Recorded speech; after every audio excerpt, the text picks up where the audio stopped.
എന്താ പറയാ, വലിയ പരീക്ഷകൾ പാസ്സായ ആളാണല്ലോ, അദ്ദേഹത്തെ സംബന്ധിച്ച് വളരെ എളുപ്പമാണ്. ജീവിതത്തിലെ വലിയ പരീക്ഷകളൊക്കെ പാസ്സായ ആള് തന്നെയാണെന്ന് പറയുന്നു. അപ്പോൾ ഒരു പരീക്ഷ എഴുതാൻ പോകുമ്പോൾ മാതൃകയും കൂടിയാണ് സമൂഹത്തിന്. എന്നാലും മലയാളം അല്ലാണ്ടേ ബാക്കിയൊക്കെ ഭയങ്കര പേടിയാ എങ്ങനെയാന്ന്.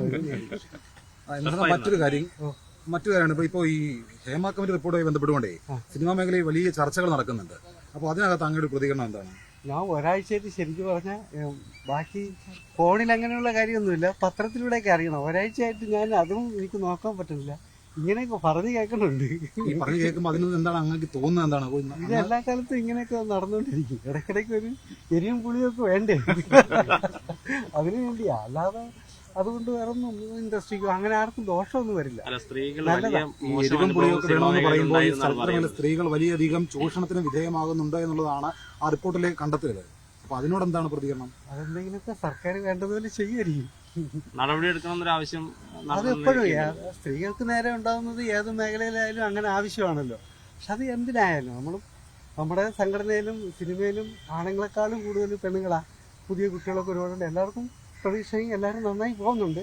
പിന്നെ പരാതികൾ ഇടയ്ക്കുണ്ടെങ്കിൽ അത് അന്വേഷിക്കുകയൊക്കെ ചെയ്യട്ടെ. അങ്ങ് കുറെ വർഷമായിട്ട് ചലച്ചിത്ര മേഖലയിലുള്ള ആളാണ്. അപ്പോൾ ഈ പുതിയ നടിമാരുടെയൊക്കെ വാതിലിൽ വന്ന് മുട്ടി എന്നുള്ള ആരോപണങ്ങളൊക്കെയാണ് അവർ പറയുന്നത്. അത്തരത്തിൽ എന്തെങ്കിലും അനുഭവം ആരെങ്കിലും അങ്ങോട്ട് പറഞ്ഞിട്ടുണ്ടോ? അതറിയില്ല, സത്യമായിട്ട് ഞാൻ മുട്ടിയില്ല. നമുക്കറിയില്ല.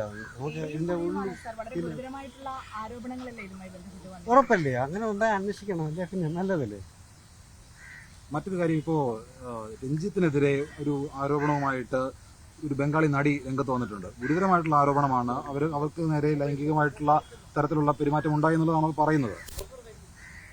ശരിക്കും ഇപ്പോഴുള്ള പുതിയ മലയാളി നടികളെ പോലും അറിയില്ല, പിന്നല്ലേ ബംഗാളി. അല്ല, ചലച്ചിത്ര അക്കാദമിയുടെ എതിർസ്ഥാനത്തിരിക്കുന്ന രഞ്ജിത്തിനെതിരെയാണ് അത്തരം ആരോപണം. ആർക്ക് വേണ്ടി എന്ന് പറയാമല്ലോ, പ്രധാനമന്ത്രിയുടെയും മുഖ്യമന്ത്രിയുടെയും ഒക്കെ പേരിൽ ഓരോരുത്തർക്കും എന്ത് പറയാമല്ലോ. പെട്ടെന്ന് അറിയുന്നതും അതല്ലേ, നമുക്ക് ചർച്ച ചെയ്യാൻ എളുപ്പവും. അങ്ങനെയുള്ളവരെ കുറിച്ച്, നേർസ്ഥാനത്തേക്ക് ഇരിക്കുന്നവരെ കുറിച്ച് വിരൽ ചൂണ്ടുമ്പോഴല്ലേ. എനിക്കതിനെ കുറിച്ചൊന്നും അറിയില്ല.